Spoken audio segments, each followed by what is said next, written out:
My fiancé and his mom called my career a joke at my own party, so I took everything and left them with nothing but regret. It still feels surreal sometimes, looking back. For years, I was the one who smoothed everything over. The reliable one, the steady one, the one who tried to keep the peace between my fiancé, Mark, and well, everyone else, but especially his mother, Brenda. Mark wasn't malicious, not exactly, but he was weak, easily swayed by Brenda, who viewed me with this thinly veiled disdain that morphed into outright dismissal depending on her mood.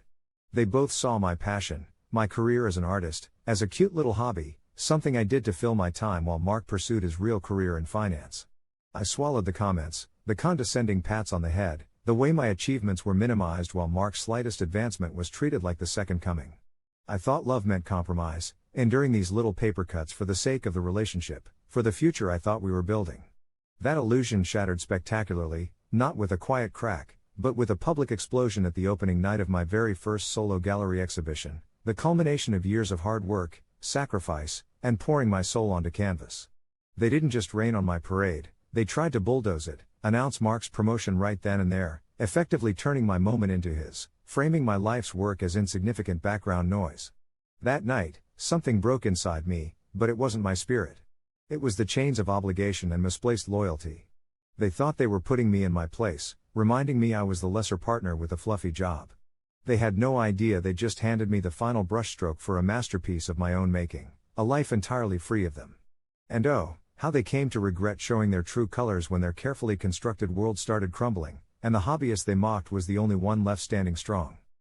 Our relationship hadn't always been defined by this dynamic, or maybe I just hadn't seen it clearly in the beginning.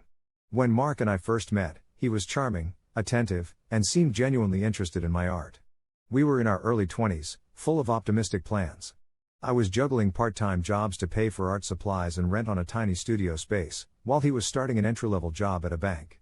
Brenda was present. Even then, she had an air about her, a sort of proprietary claim over Mark that extended into commentary on his choices, including me. Initially, it was subtle. "Oh, Sarah, that painting is interesting. Does it take long to do those?" Followed by a quick pivot to Mark's stressful day dealing with spreadsheets. Or, "Mark darling, you look tired. Is Sarah making sure you eat properly?" Artists can be so forgetful about practical things. I brushed it off as typical overprotective mother behavior. Mark would laugh awkwardly and change the subject, sometimes squeezing my hand under the table as if acknowledging the slight without actually confronting it. That became the pattern: Brenda's digs, my quiet tolerance, Mark's passive non-intervention. As the years went by, Mark climbed the corporate ladder. His salary grew, and so did Brenda's smugness. My art was starting to get noticed, small group shows, a few commissions, positive reviews in local papers, but in their eyes, it wasn't real success. It didn't come with a corner office or a hefty bonus. Their definition of value was purely financial. Mark started adopting Brenda's language, unintentionally at first, I think. "It's great you sold that piece, babe, really. Maybe soon you can contribute more to the down payment fund?"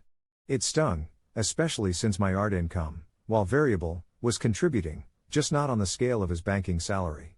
I was still the one managing our shared household budget, meticulously tracking expenses, finding ways to save, cooking most meals because Mark was too tired after work, and often mediating minor squabbles he had with colleagues or friends because I was better at dealing with people. I was the responsible one, the emotional caretaker, the budget manager, and apparently, the hobbyist girlfriend. Brenda's comments escalated from backhanded compliments to outright comparisons. "Mark just got that analyst certification, isn't that wonderful? Such a demanding field. Not everyone has the head for numbers," she'd say, pointedly looking at me during family dinners. Or, "Did you see the photos from Jessica's wedding? Her dress was stunning. Of course, her fiancé is a surgeon, they can afford the best." The implication was always clear: Mark was the achiever, destined for greatness, and I was decorative? Tolerated? The underlying message was that I wasn't quite good enough, not ambitious enough, not focused on the right things, meaning money and status. Mark never defended me. He'd offer platitudes later: "Alone, you know mom's just old-fashioned," or "Don't let her get to you, she doesn't understand art." But he never once said, "Mom, stop undermining Sarah, or her career is just as valid and important as mine." His silence was complicity, a quiet endorsement of her views. I felt increasingly small in their presence, my confidence eroding with each passive-aggressive remark I swallowed. The gallery opening was supposed to be my vindication. It was a prestigious local gallery, and landing a solo show was a huge step. I'd worked relentlessly for months, pouring every spare moment, every ounce of energy, into creating the pieces. I'd handled the logistics, the framing, the promotion, juggling it all with my part-time job because Mark, while verbally supportive, "That's great, babe," offered little practical help. He was always too busy with work, or too stressed. I understood, or told myself I did. His job was demanding. But deep down, a seed of resentment was growing. I was supporting his career practically and emotionally, while mine felt like an afterthought to him, something to be briefly acknowledged before turning back to what really mattered. The night of the opening arrived. I was a bundle of nerves and excitement. The gallery buzzed with people, friends, fellow artists, collectors, even a few local critics. My work was beautifully displayed, bathed in soft light. For the first time in a long time, I felt proud, truly seen for my talent and hard work. Mark arrived late, Brenda clinging to his arm, both dressed impeccably. Brenda surveyed the room with a critical eye, offering a tight smile. "Well, Sarah, it's certainly colorful," she remarked, her tone suggesting it was perhaps a bit childish. Mark gave me a quick kiss. "Looks good, babe. Sorry we're late, got caught up celebrating." "Celebrating what?" Before I could ask, Brenda beamed, raising her voice slightly to capture the attention of those nearby. "Mark just got the senior vice president promotion. We only just found out. Isn't it wonderful? We're so incredibly proud." The air went still for a moment. People turned, offering polite congratulations to Mark, who preened under the attention, accepting handshakes and backslaps. My moment, the celebration of my years of work, was instantly overshadowed. It wasn't just that they announced it then, it was how. Brenda's voice dripped with triumphant satisfaction, as if setting the record straight about who the real star was. Mark, instead of gently redirecting or waiting for a more appropriate time, soaked it up. A critic I'd been hoping to impress drifted away. Friends looked uncomfortable. And then, Mark, flushed with his mother's praise and the impromptu congratulations, turned to me, patted my arm condescendingly, and said, loud enough for several people to hear, "See, babe? Real-world success. Maybe one day your little paintings will pay for more than just the paint." Something inside me didn't just break, it detonated. The years of small cuts, dismissals, and swallowed pride coalesced into a blinding clarity. It wasn't just Brenda, it was Mark. He didn't respect me. He didn't value my work, my passion, my very identity outside of being his supportive partner. He saw me the same way his mother did, secondary, less important, a hobbyist playing at art while he conquered the real world. The hurt was sharp, visceral, but beneath it was a sudden, terrifying wave of rage and, strangely, relief. The charade was over. I didn't have to pretend anymore. I didn't make a scene. Years of being the responsible one kicked in, maintaining a fragile composure for the remaining guests. I smiled tightly, nodded, thanked people for coming, but my mind was miles away, frantically rewriting the script of my life. Mark and Brenda, oblivious in their self-congratulatory bubble, mingled, accepting praise for Mark's achievement at my event. Brenda even had the audacity to corner one of my potential buyers, steering the conversation towards Mark's investment portfolio advice. When the last guest left, the gallery owner gave me a sympathetic look. "Big night for you, Sarah," she said gently. "Don't let anyone diminish it." Her kindness almost broke me. I nodded, unable to speak. Mark and Brenda were waiting by the door. "Ready to go celebrate properly?" Mark asked cheerfully, oblivious to the emotional wreckage he'd caused. "My treat, SVP perks." Brenda smirked. "No," I said, my voice surprisingly steady. "You two go ahead. I need to talk to the gallery owner about taking down the exhibition early." Mark frowned. "What? Why? It just started." "Because I'm moving," I said, looking directly at him, feeling a cold calm settle over me. "And I won't have time to manage it from elsewhere." "Moving?" Mark looked bewildered. "Moving where? We were talking about buying that condo next year." "No, you were talking about buying a condo," I corrected him. "I'm moving out. Of our apartment. Tonight." Brenda scoffed. "Don't be ridiculous, Sarah. You're just tired and emotional. It's been a big night, a bit overwhelming perhaps." "Oh, I'm emotional," I agreed, my voice dangerously low. "But I'm not overwhelmed. I'm finally seeing things clearly. You announced Mark's promotion, loudly, at my gallery opening. And you," I turned to Mark, "the man I thought I loved, the man I thought loved me back, called my life's work little paintings that barely pay for the paint, right after diminishing my success by comparing it to yours. In front of everyone. You didn't just overshadow my moment, you deliberately tried to sabotage it, to reinforce this narrative that I'm nothing compared to you. Mark's face flushed. I didn't mean it like that. You're twisting my words. It was just a joke, a bit clumsy maybe. A joke? I laughed, a harsh, humorless sound. Was it a joke all those times you sighed when I needed to buy supplies? Was it a joke when you forgot to mention my last successful commission to your parents? Was it a joke when you let your mother constantly criticize me and my choices without ever defending me? No, Mark. It wasn't a joke. It was the truth finally slipping out. You don't respect me. You don't value what I do. And I can't build a life with someone who sees me as less. Brenda stepped forward, indignant. How dare you speak to my son like that? After everything he does for you. This artistic temperament is getting out of hand. Mark is a successful man, and you should be grateful he tolerates this. Hobby. Tolerates? The word hung in the air. Grateful? Brenda, the only thing I'm grateful for right now is you both showing me exactly who you are before I wasted any more years of my life. Mark doesn't do everything for me. I manage our finances, run our household, provide constant emotional support for his stresses, and I built my career despite the lack of genuine support from either of you, not because of it. And it's not a hobby. It's my profession, and it's about to become my sole focus. Mark looked stunned, finally grasping the severity. Sarah, wait. We can talk about this. Don't make any rash decisions. You're upset, I get it. I messed up. I'm sorry. It's too late for sorry, Mark, I said, feeling strangely detached. The damage is done. You didn't just mess up, you confirmed everything I've been afraid to admit to myself for years. Go celebrate your promotion. You deserve it. The last part dripped with an irony that wasn't lost on him.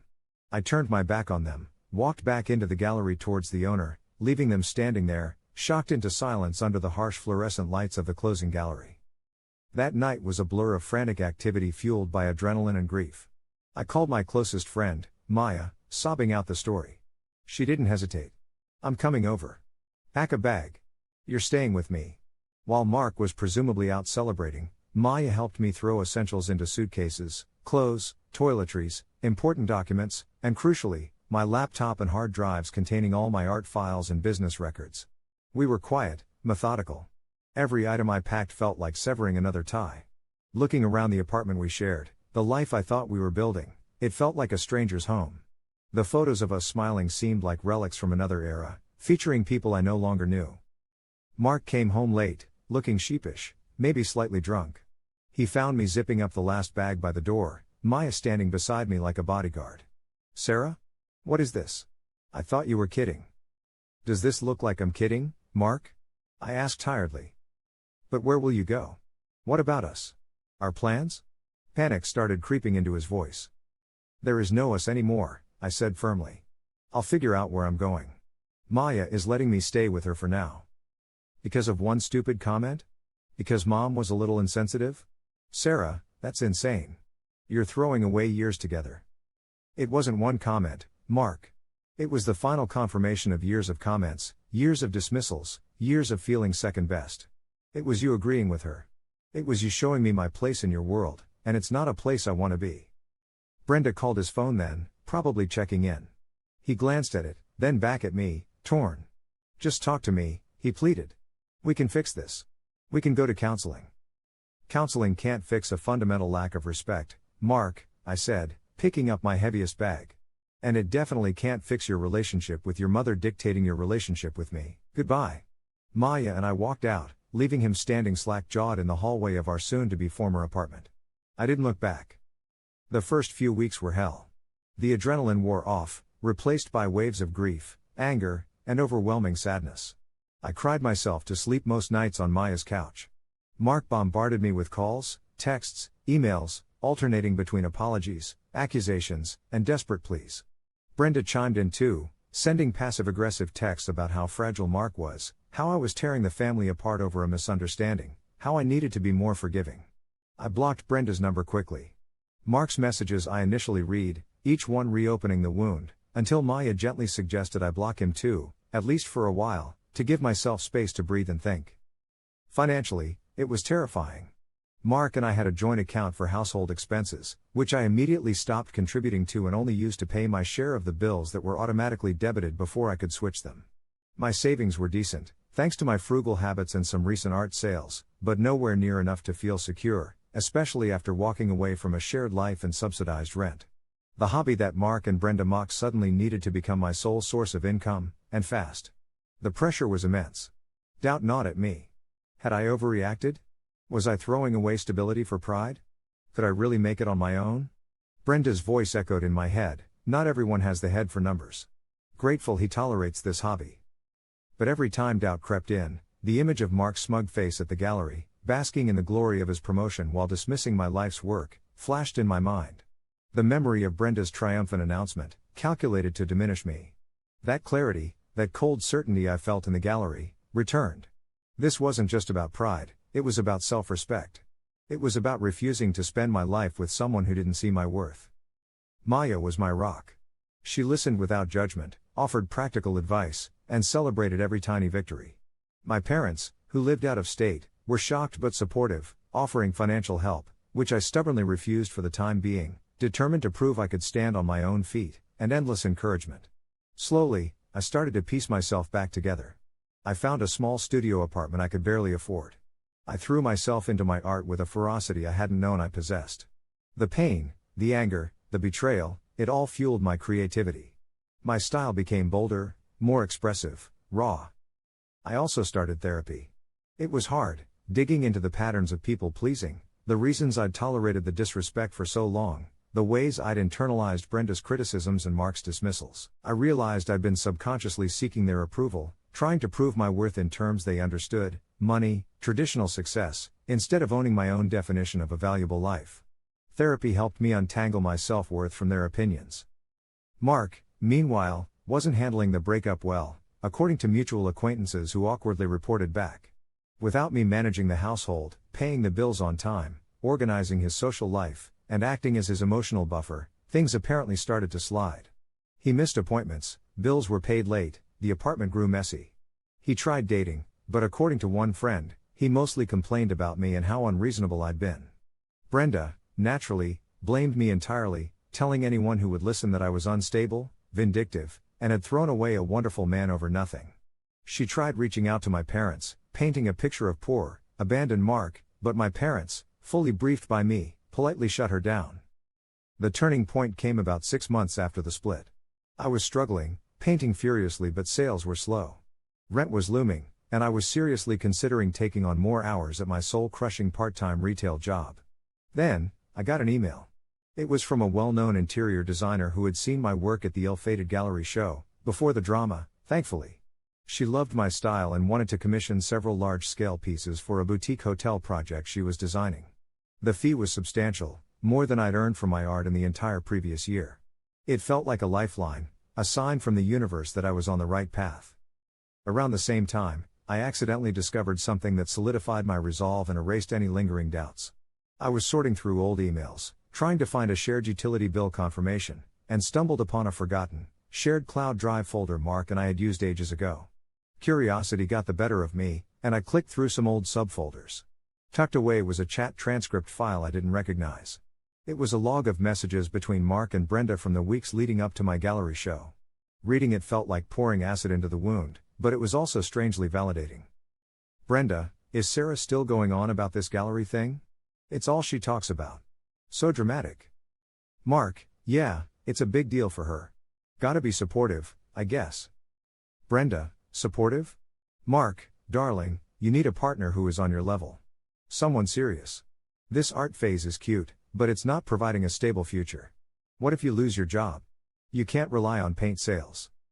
Mark, I know, Mom. It's frustrating sometimes. I wish she was more practical. Brenda, exactly. And this opening night nonsense. I'll focus on her. What about your news? That SVP promotion is huge. We need to make sure people know who the real success story is. Mark, maybe I can mention it there? Casually? Brenda, casually? No, darling. We make an announcement. Let everyone see the contrast. Put things in perspective. Mark, isn't that a bit harsh? It's her night. Brenda, it's reality, Mark. Sometimes people need a dose of it. She needs to understand the hierarchy here. You're the provider, the achiever. She should be proud to support you. We'll do it together. Mark, okay, Mom. If you think it's best. There it was. Black and white. It wasn't accidental. It wasn't a clumsy mistake or insensitivity.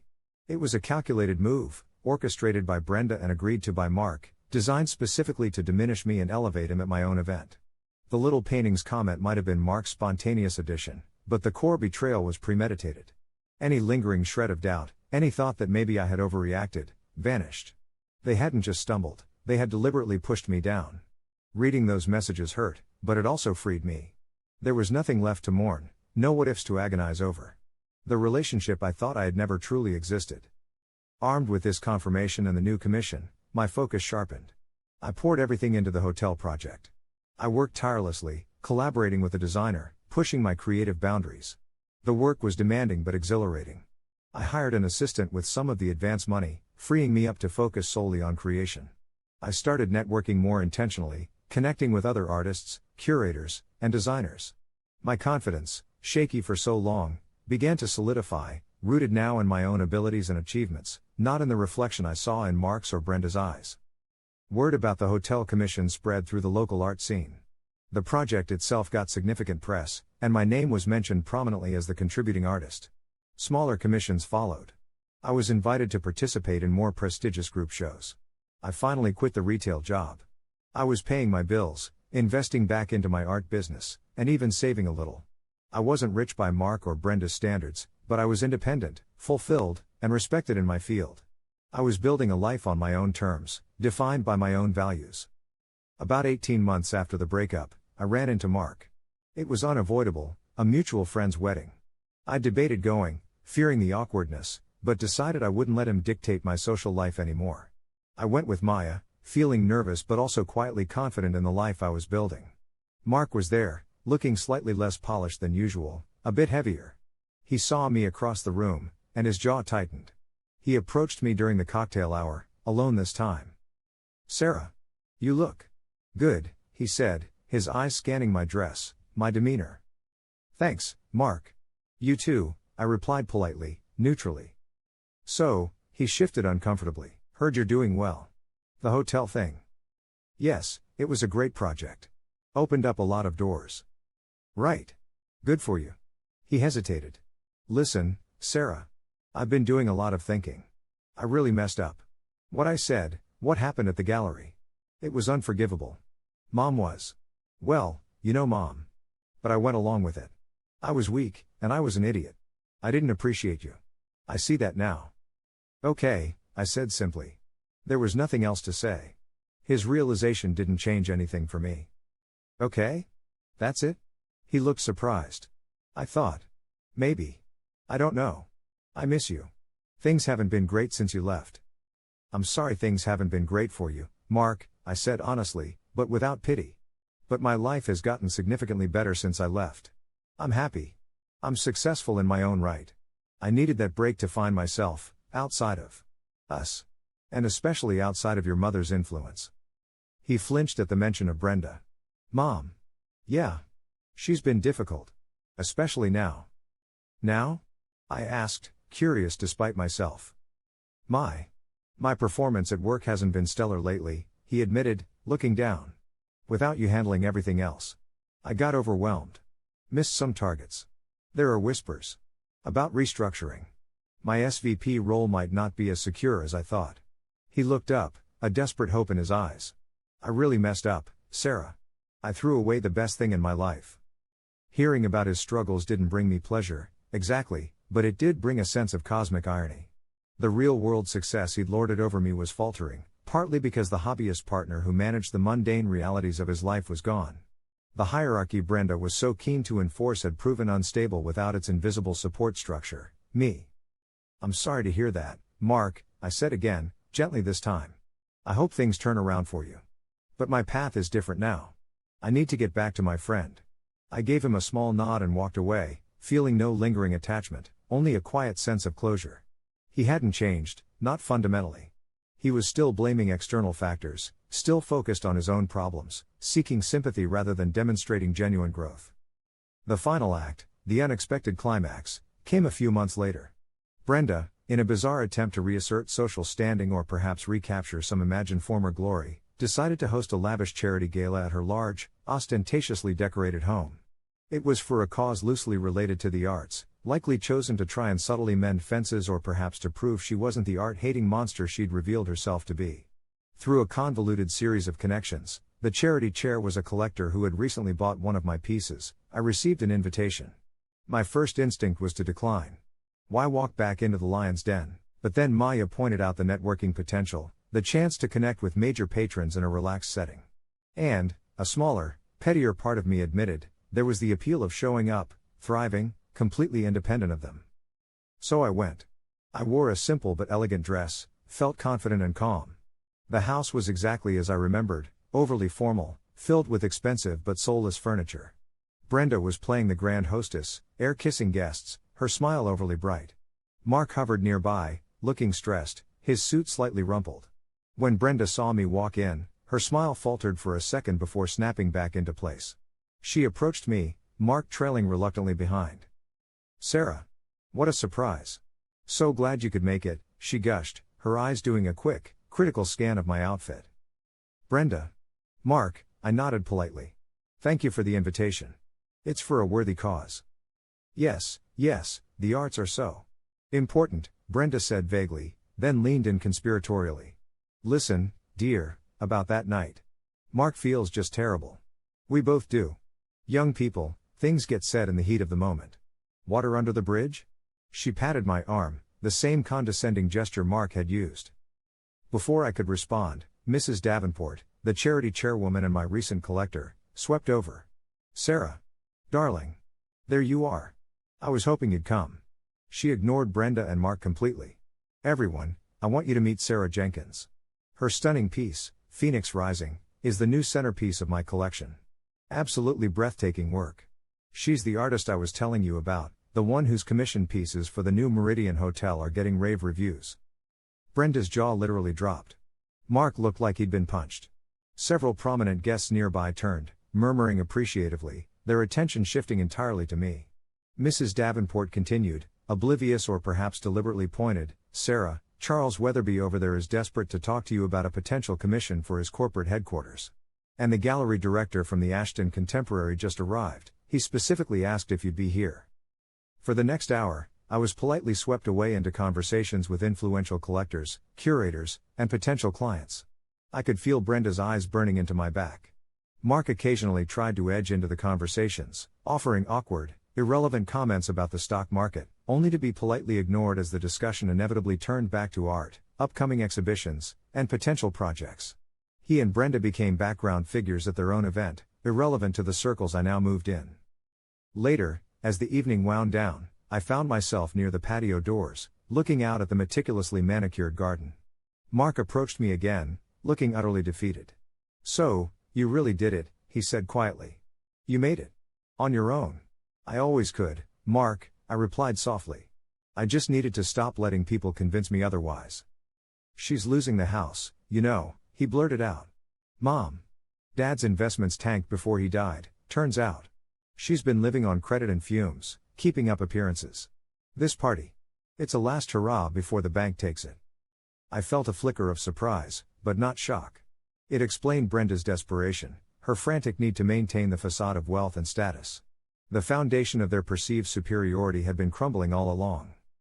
"And my job," Mark continued, his voice cracking slightly. "The restructuring. I got demoted. Big pay cut. They said I lacked strategic vision and follow-through. Basically, everything you used to handle behind the scenes." He looked at me, his eyes pleading. "Sarah, I know I don't deserve it, but I need help. We're drowning." It was the moment I could have twisted the knife. I could have reminded him of his words, of Brenda's cruelty. I could have reveled in the karmic justice. But looking at his broken expression, I just felt empty. Not pity, not anger, just a vast emptiness where my love and respect for him used to be. Their downfall wasn't my victory, it was the natural consequence of their own choices, their arrogance, their misplaced values. "Mark," I said, my voice calm and final. "I can't help you. Not because I want to see you suffer, but because my life is finally mine. Rebuilding it took everything I had. I won't risk derailing it by getting sucked back into your and your mother's problems. You made your choices. You both did. Now you need to figure out how to live with them. I sincerely hope you find a way through, but my way is forward, and it doesn't include looking back. I turned and walked away, leaving him standing alone by the patio doors. I collected my wrap, thanked Mrs. Davenport for a lovely evening and valuable introductions, and left Brenda's house without a backward glance. Driving away, I didn't feel triumphant, just free. Utterly, completely free. My success wasn't revenge, it was simply my life, finally lived on my own terms. Their regret, their struggles, their crumbling facade, that was their story to live, not mine. Mine was just beginning, painted in bold colors, finally free of their shadows.